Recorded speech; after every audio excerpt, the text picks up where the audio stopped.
Alright, let's take a look at an example that we are definitely going to regret. We can apply the chain rule to related rates as well. So let's assume we have two particles moving along the parametric equations. So we should name these. I should really call this x1, y1, x2, y2. We want to find the rate at which the distance of the particles is changing. And because they're talking about a rate, they're looking at a derivative.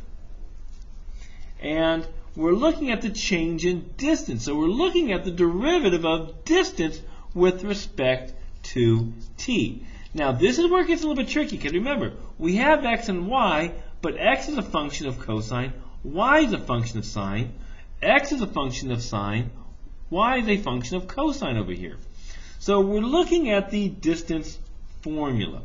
So we know the distance formula from a long time ago is the following. The square root of x1 minus x2 squared plus y1 minus y2 squared.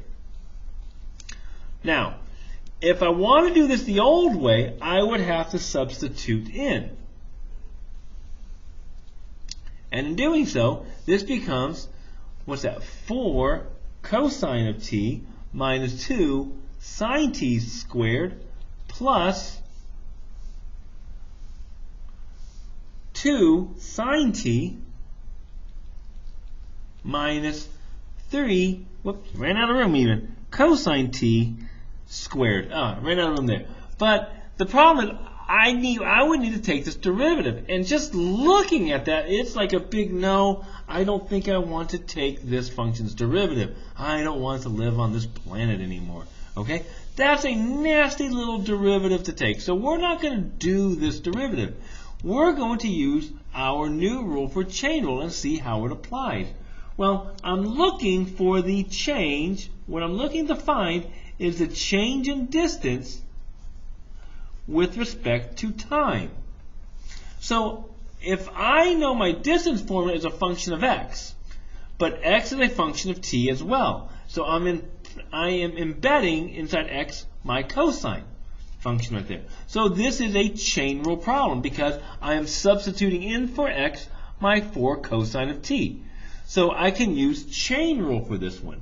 So to get this, the change in distance with respect to time, if I use my chain rule, I am going to first look at the partial, the outside. Remember, this distance formula, this is my outside derivative of distance with respect to x.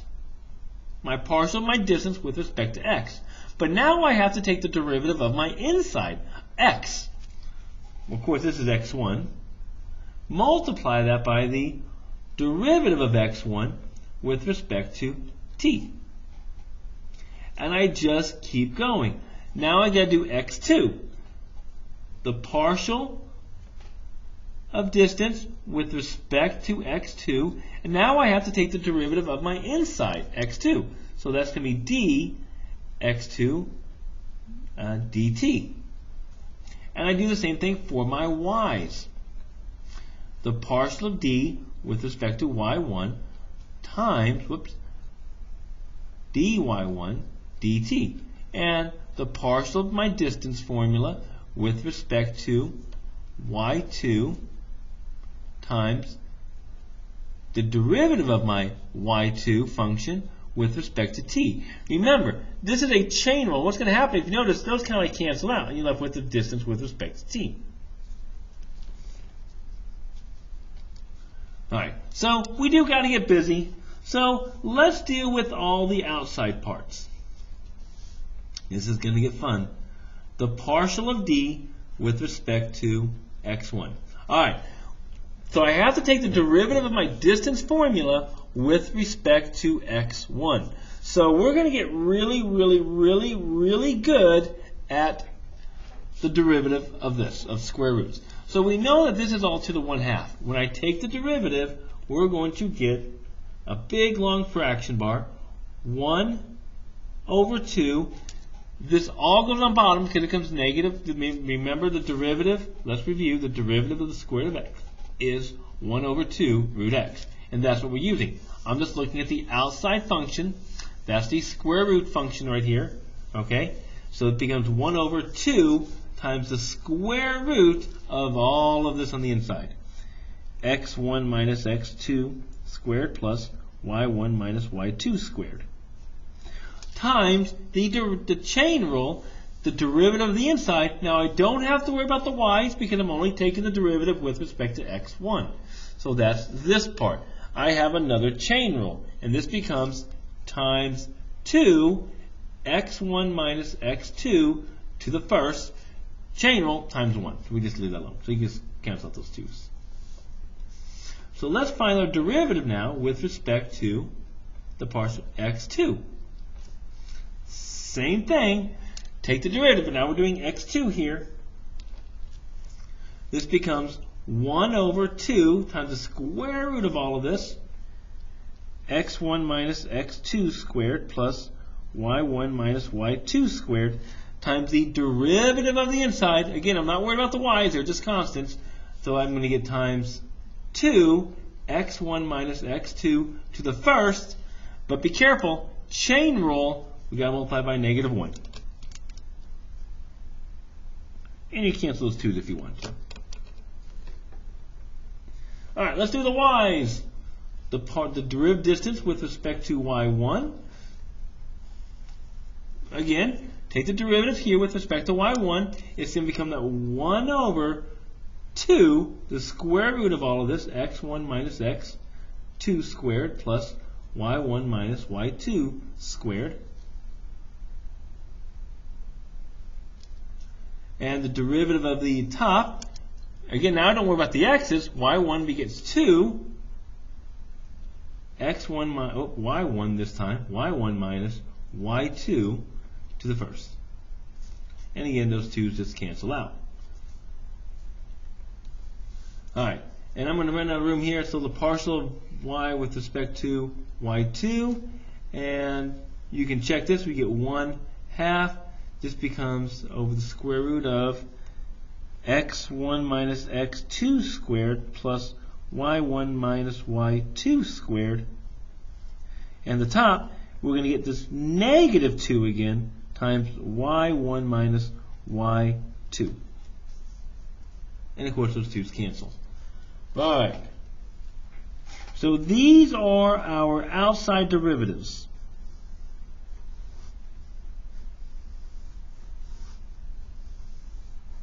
Okay, now we want to let t equal pi over 2. So let's find out what the values are at t equals pi over 2. I promise you, you're not going to get nastier problems than this one. This is like the worst problem you can ever get. All right, at pi over 2, let's see what this value is equal to. Now it gets a little bit more fun because remember, we got to replace our x's. X is cosine. So over here, we're going to get, well, let's see, don't worry about the 2's. Cosine of pi over 2 is 0 minus 1 over the square root of, let's see here, this becomes cosine of, oh, thought there's a 4 there. Forgot about the 4, forgot about the 2. That becomes a 2 there. x1, again, cosine is just 0 minus, and again, x2, sine of pi over 2 is 1. So that becomes a 2 there, so minus 2 squared plus, and I do the same thing with my y's over here. x2, sorry. And we get 0, and let's see here. y1, sine of pi over 2 is 1, so that becomes a 2, minus y2, which just becomes 0, and I square that. And if you simplify this, you're going to get negative 2 over the square root of 8. And at this point, you're thinking to yourself, why did I just take that derivative, right? I promise you they don't get any messier than this one. This is a pretty nasty one. All right. The next one, now that we got kind of the pattern right here, now sometimes what people will do is like, you know, if you got t equals pi over 2, just put them up over here. At pi over 2, right? x1 is going to become 0. This becomes 2. This becomes 2. And this becomes 0. Just plug them in there. Makes it a little bit much easier for you if you need to. So here we get negative, and x1, we just said that was 0 minus x2 over 2 over the square root of, let's see here, x1 minus x2, so 0 minus 2, so and square that, we get 4, and that becomes a plus 4, and here we get 2 over root 8. Down here, same idea, y1 minus y2, so we get y1, which is 2, minus 0, which is 2 over, and again, the whole bottom here is just going to be the same. If you notice, the bottom is just the same, so that's just going to be 4 plus 4. So we get 2 over root 8. And the last one, gee, it's going to be the same as up here, so we should get negative 2 over root 8. All right, we're not quite done yet. Okay, we're not quite done yet, because now we got to do the insides.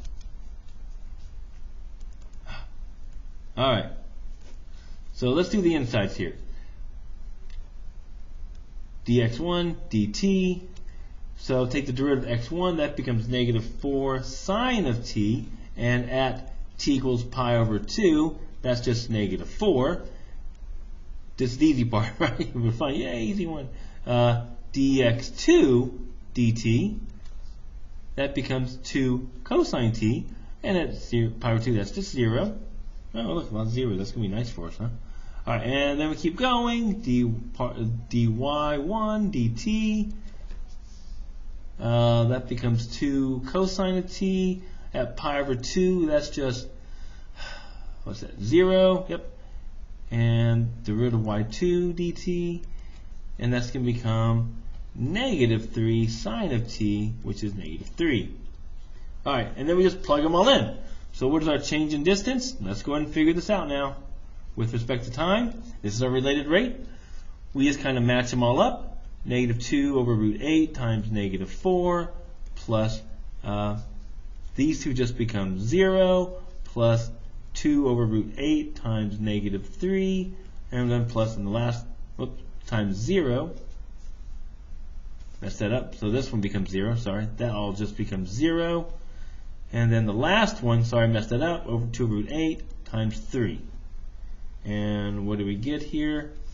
We get 8 over root 8. And this should be a negative 3. And then plus, that's a 2 over root 8. And I'm on fire today. 6 over root 8. Or 14 over root 8. And that was so exciting. Alright, I promise you there's nothing I'm ever going to give you that's nasty, okay? Matter of fact, most of them are very much similar to just something like this down here, and well, something like that, where it's just, you can do it much quicker. Alright, so let's see here. Go to video number 3, we've got one last example for you.